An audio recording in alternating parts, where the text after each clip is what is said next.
Hey, Lou, I have something for you. What's that? Normally I would just put it in the mail, but I just... After all these years, this place is 100% mine. Congratulations. Hey, how about a cut from the official owner? Yeah, All right, sure. Just a trim. This will just take a minute.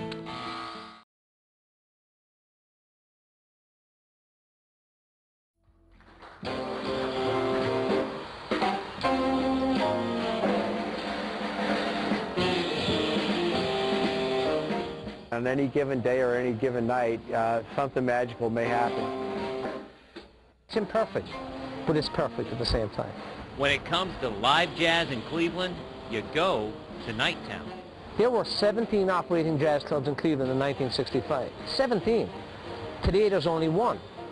So that audience didn't all go away, and you know, we've proven it. It's been said you don't listen to jazz, you experience it. On Cedar Hill, the experience is unique. The thing that people find remarkable about Nighttown is just the intimacy of the room. You know, it's a lot different than going to an auditorium or a stadium or something where the artists are sort of only in your imagination, you know, or in the scope of your binoculars. Now, what happens is we get what I could call the campfire effect.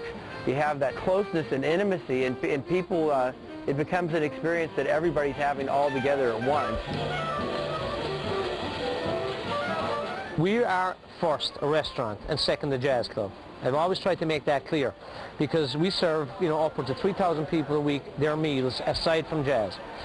So the beauty of that from somebody coming to shows, you get to sit at a proper sized table and you get the same quality food that we serve the rest of the week. Today, jazz at Nighttown is a happy marriage, but the coupling wasn't always so harmonious. And I actually started here as a bartender 15 years ago. And then about 2 years later I became the manager, and John, the previous owner, challenged me to make the place busier. You know, it had been very busy in its day, but it kind of waned a bit. And looking around I thought, well, you know what, jazz is the way we can do this. And I said, let's just put our resources into this for a year or two. Thankfully we had a pretty busy restaurant to begin with, and we were able to take the hits that we took for the first few years on it. 4 years ago, the business of jazz started breaking even though looking back can almost leave you broken-hearted. One time Jim brought me an up-and-coming singer. It was going to be $500 on a Tuesday night, and I had about 9 losers in a row, and I said, no, I don't want it. I'm sick of losing on these Tuesday nights. It was Nora Jones for $500.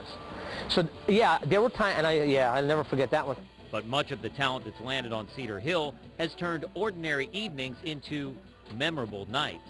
The common thread is quality and integrity. Everything that goes on the Nighttown stage, I want people to remember for the quality of the presentation, and frankly, just giving people their money's worth. Wadsworth spends much of his time tracking schedules of national acts. Since Cleveland is in between New York and Chicago, he's able to bring a lot of the country's top performers to that little club on University Circle. People ask me, why don't you hire somebody from more people from Cleveland, or more people from Ohio, or more people from the West Coast, or more people from the East Coast? My attitude is they could come from Mars or Jupiter. If they can play, I want them on my stage. The roots of jazz run deep into America's cities, but in Cleveland it grows on Cedar Hill. We're in a pretty hip part of Cleveland here in University Circle. You know, we've got the orchestra, we've got the theaters, we've got the museums, so I know the audience is there for the, you know, the quality jazz that we wanted to bring to the table. I just knew it. What Ring didn't know was how this little neighborhood was going to grow. Next year, construction is expected to begin on new development that will bring more retail and apartments to the area, which will bring even more customers to Nighttown, which will do some developing of its own. And I'd actually like to build a hydraulic stage that lifts up and down, becomes a dining room, becomes a stage.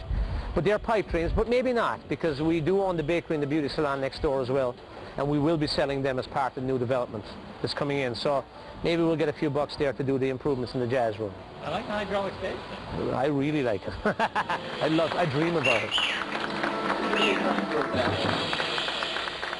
Bringing Northern Ohio to your door every month, Northern Ohio Live magazine's proud to support Live from the Circle. Dining, theater, basically all that's unique to our region can be found on NorthernOhioLive.com. Arts, culture, and living. Northern Ohio Live.